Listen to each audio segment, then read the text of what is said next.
안녕하세요. 제조랑사의 제조랑입니다. 오늘 우리가 함께 배워볼 주제는 계양기에서 흥선대원군에 대해서 배워보도록 하겠습니다. 자, 옆에 있는 인물이 흥선대원군인데요. 이 인물이 등장한 시기는 19세기였습니다. 그래서 19세기 조선의 정세를 살펴보겠습니다. 자, 정치, 경제, 사회, 문화로 보시죠. 자, 정치를 보면 이 당시의 정치의 키워드는 세도정치였습니다.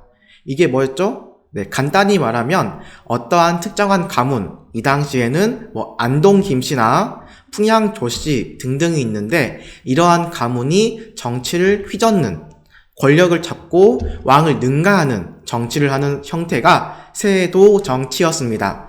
그래서 이러다 보니까 왕의 권력은 무너지고 또 국가의 관청도 무너지고 하면서 정치의 기강이 해이해졌습니다. 그러다 보니 이러한 사람들이 세금을 거둘 때도 어떠한 기준이 없이 마구잡이로 막 걷겠죠. 그러다 보니까 이 세금에 대한 문제가 생기는데 그 세금의 문제에 해당하는 용어가 경제에 나와 있는 삼정의 문란입니다. 삼정은 세 가지 세금을 의미하는데요. 첫 번째는 전정, 토지세, 두 번째는 군정, 군대 가는 거, 세 번째는 환곡, 국가에서 곡식을 빌려주는 거. 이 세 가지가 삼정인데 이 삼정이 문란해졌다라는 걸 의미합니다. 그러다 보니 백성들이 버는 것보다 내는 세금이 더 많다 보니까 민생은 점점점 힘들어지고 결국에는 파탄이 되는 실정에 이르게 됩니다. 이해되시죠? 그러다 보니 삶이 힘들어지고 그 힘든 삶을 해결해 보고자 등장했던 사건이 이 사회에 나와 있는 전국적인 농민 봉기입니다. 농민들이 이제 들고 일어난 거죠. 이 농민의 성품은 어지간하면 참고 견디면서 살아가지만 엄청나게 불만이 심화되고 파탄이 일었기 때문에 이 당시에 전국적으로 농민들이 봉기가 일어났습니다. 그래서 이러한 농민들의 삶이 힘들어지니까 자연스레 등장했던 종교가 동학과 천주교였습니다. 이 두 종교의 공통점을 말하면은 여기 마지막에 가로에 나와 있는 단어입니다. 바로 평등. 모든 사람이 평등하게 잘 살고 생활하는 것을 추구하는 것이죠. 그래서 정치가 경제에, 경제가 사회에, 사회가 문화에 이렇게 유기적으로 흐르는 것을 볼 수 있었습니다. 그래서 이러한 상황이 있었던 시기에 등장한 인물이 바로 흥선대원군이다 라는 걸 알아야지 흥선대원군이 왜 그러한 목적을 가지고 개혁을 했고 또 그 개혁 목표에 따라서 왜 그러한 정책을 펼쳤는지 아는데 이해가 될 겁니다. 자, 그러면 이제 흥선대원군의 개혁 목표를 보겠습니다. 자, 정치를 보면 아까 봤듯이 정치가 지금 해이해지고 있죠. 그래서 다시 흥선대원군은 왕권을 중심으로 해서 정치를 개혁하려 했습니다. 그래서 첫 번째 개혁 목표는 왕권 강화였습니다. 두 번째, 경제를 보면 이제 점점 세금이 많다 보니까 사람들이 힘들어져요. 그래서 두 번째 개혁 목표는 민생 안정인데 주 타겟은 삼정의 문란을 고치는 거였습니다. 그래서 첫 번째는 왕권 강화, 두 번째는 민생 안정이라는 키워드를 가지고 흥선대원군이 이제 개혁을 하기 위해서 달려나갑니다. 첫 번째 목표였던 왕권 강화를 이루기 위한 첫 번째 정책은 서원 철폐였습니다. 자, 서원이란 건 무엇이냐? 서원은 사립교육기관이에요. 근데 여기서 하는 역할 중에 하나가 유명한 학자에 대한 제사입니다. 그런데 이 제사에는 제사 음식도 해야 되고 제사하는데 노동도 필요하고 다양한 게 필요한데 근데 이 제사하는 비용을 주변 마을 주민들에게 삥 뜯는 게 일어납니다. 이제 점점 더. 그래서 주변 마을 주민들에게 피해를 끼치는 거죠. 그 다음 이 서원에 있는 학생들이나 또 서원에 등록된 사람들은 군대를 면제해주고 또 세금도 면제해주고 또 돈과 노비와 땅도 지급해줍니다. 그래서 이 서원이 늘면 늘수록 국가의 경제에는 도움이 되지 않았죠. 그래서 흥선대원군은 국가의 재정을 늘리고 민생을 안정시키기 위해서 이 서원을 철폐했습니다. 그럼으로써 자연스럽게 왕권을 강화시켰다는 거죠.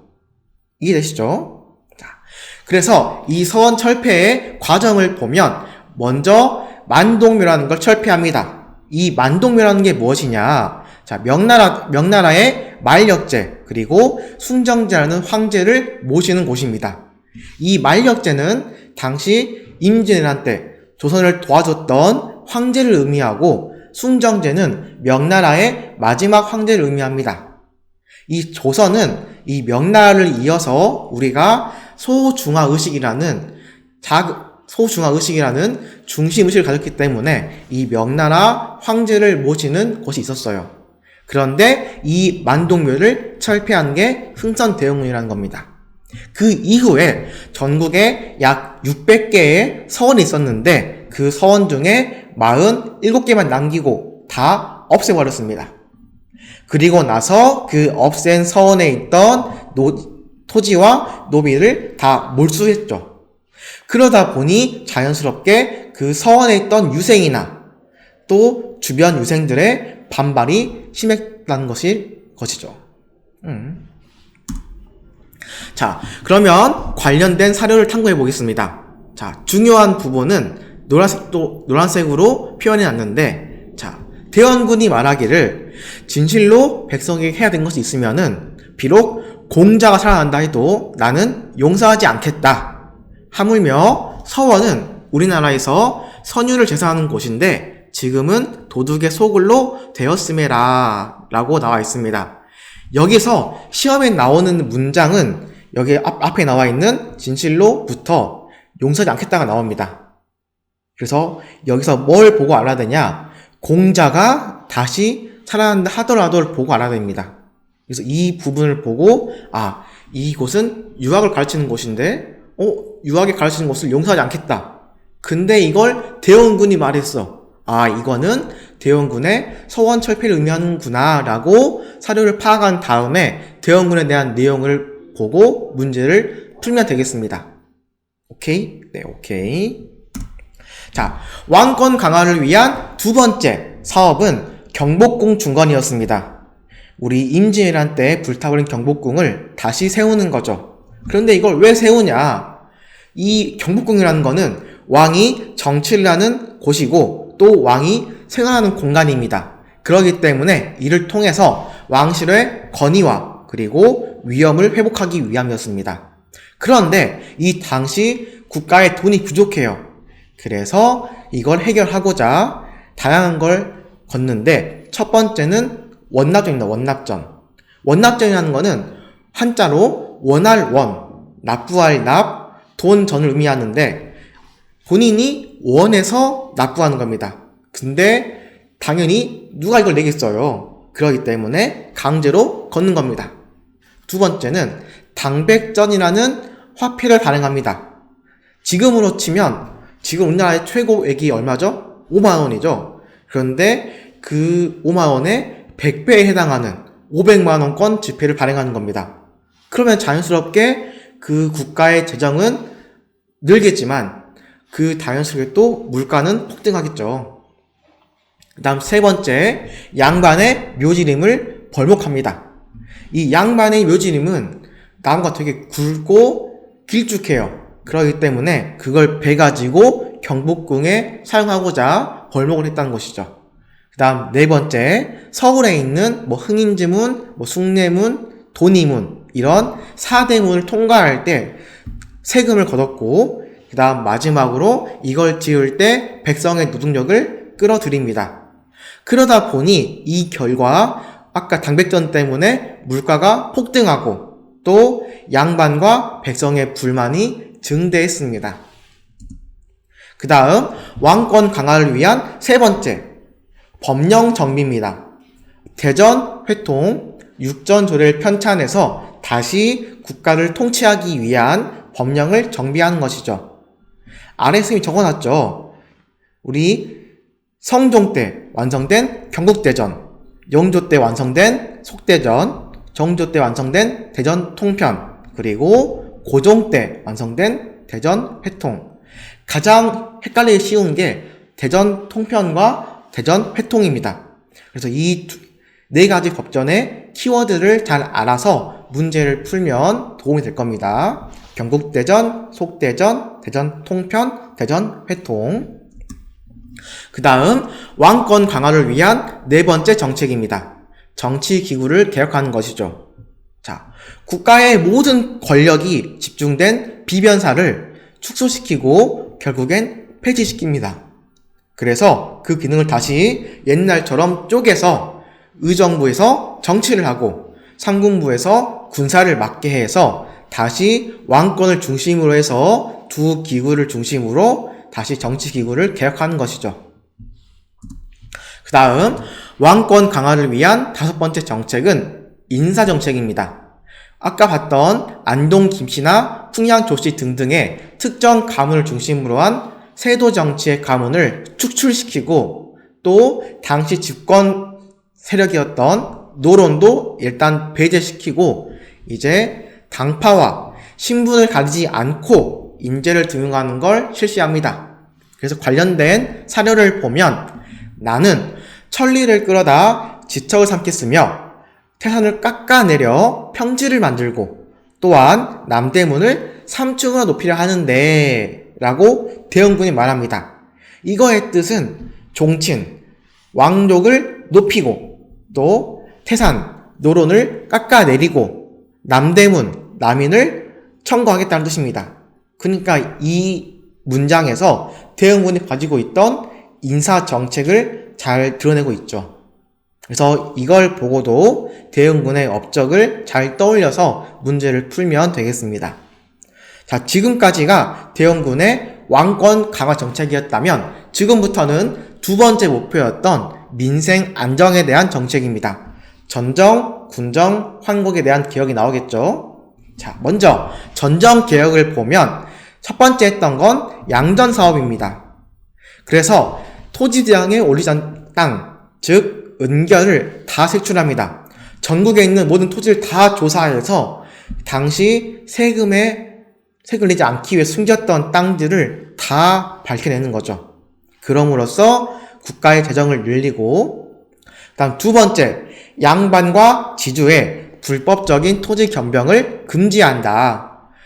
양반과 지주가 우리 힘없는 백성들의 땅을 강제로 뺏기도 하고 또 불법적으로 사들이기도 했어요. 근데 그러한 행위를 금지했다라고 보면 되겠습니다. 그 다음 두 번째 정책은 군정입니다. 군정을 위해서 한 정책은 호포제를 실시했는데 원래 군정의 단위가 인구 단위였는데 그거를 호 단위, 그러니까 집 단위로 군포를 징수한 것이죠. 그러다 보니 우리 저번에 원래 조선은 양반은 군대를 안 가는 게 지금 당연시 되는 사회였는데 이제 양반이든 상민이든 구별 없이 다 군포를 징수하는 것이죠.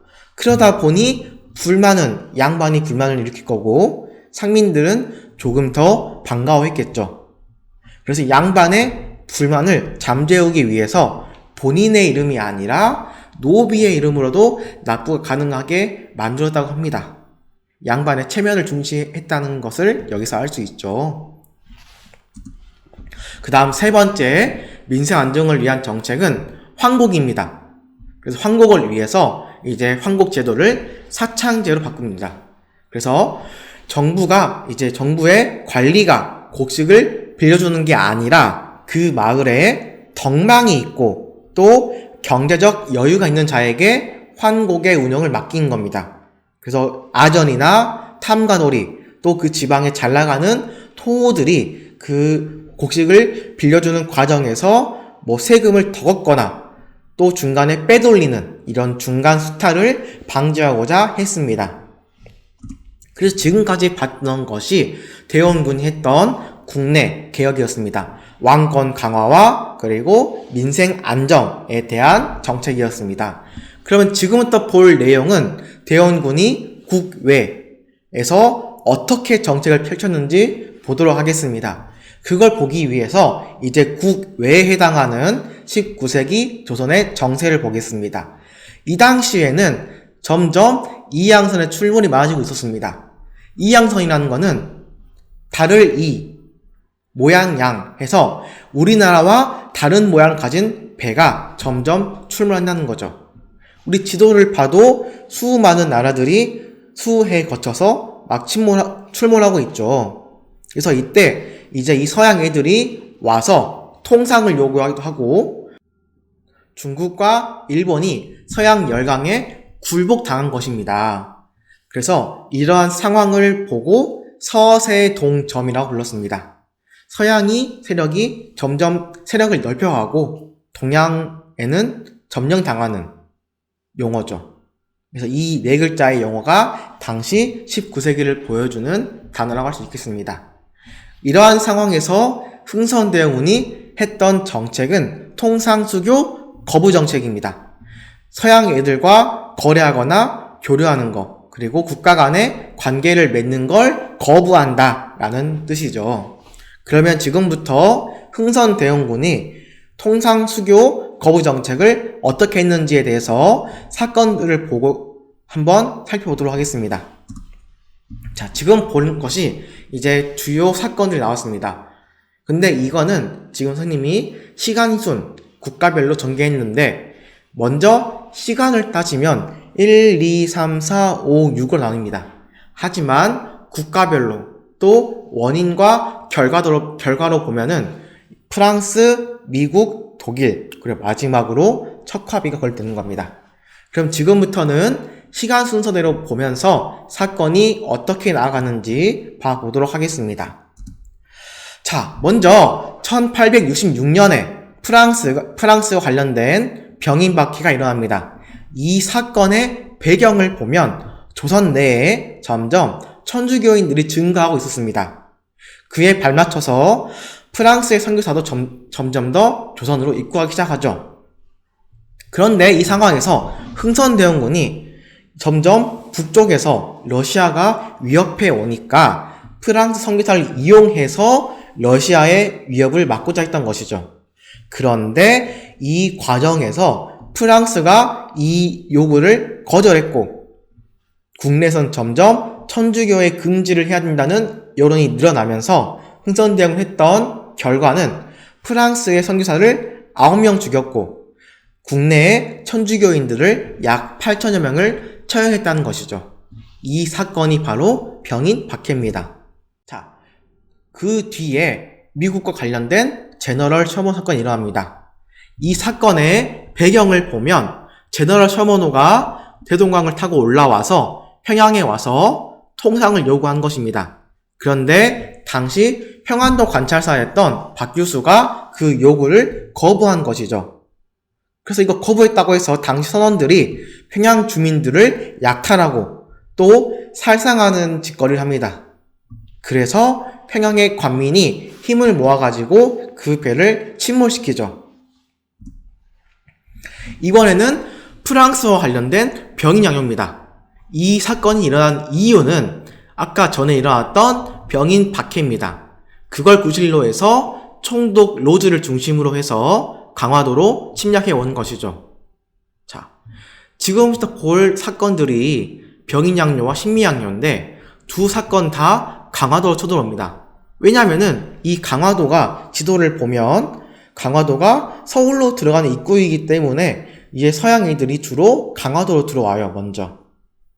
이해되셨죠? 자, 병인 양요에서 활약했던 인물은 한성근과 양원수가 있습니다. 한성근은 여기 문수산성에서 활약을 했고 양원수는 정족산성에서 활약을 합니다. 그래서 프랑스군을 잘 막은 뒤에 이제 프랑스군이 퇴각하는데 그 퇴각 과정에서 강화도에 있던 외의 규장각을 약탈해 갑니다. 그래서 지금도 이 당시 도서들이나 문화재가 프랑스에 들어가 있습니다. 얼른 찾아와야 되겠죠?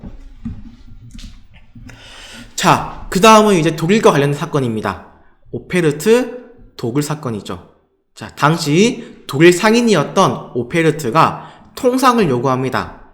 그런데 그 과정에서 흥선대군의 아버지였던 남현군의 묘를 독을하려 하죠. 자, 조선은 충보다 효가 더 강할 정도로 효에 대한 사상이 되게 중요한 국가인데 그 효를 건드린 거죠. 그 결과 서양에 대한 반감이 점점 더 증가합니다. 그리고 마지막 사건, 바로 미국과 관련된 신미양요입니다. 아까 일어났던 제너럴 셔먼 사건 구실로에서 미국이 배상금과 통상조약을 요구합니다.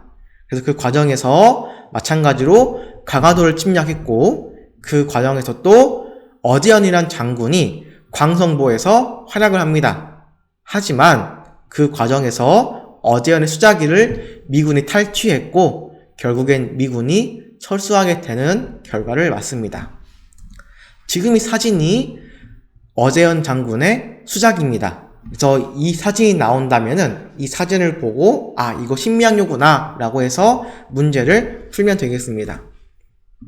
그래서 이러한 사건을 겪고 나서 흥선대원군은 마지막으로 척화비를 세웁니다. 그래서 전국 각지에 자신의 통상수교 거부정책을 담은 12가지의 글자를 새겨가지고 세웁니다. 그 12가지 글자를 보면 양이 침범, 서양 오랑캐가 침범하는데 비전즉화, 싸우지 않으면 확진하는 것이다. 주화매국, 확진하는 건 나라를 팔아먹은 짓거리다라는 12가지의 글자를 전국에 세워서 흥선대원군의 강한 의지를 보여주고 있습니다. 자, 여기까지 해서 개항기 흥선대원군을 마치겠습니다.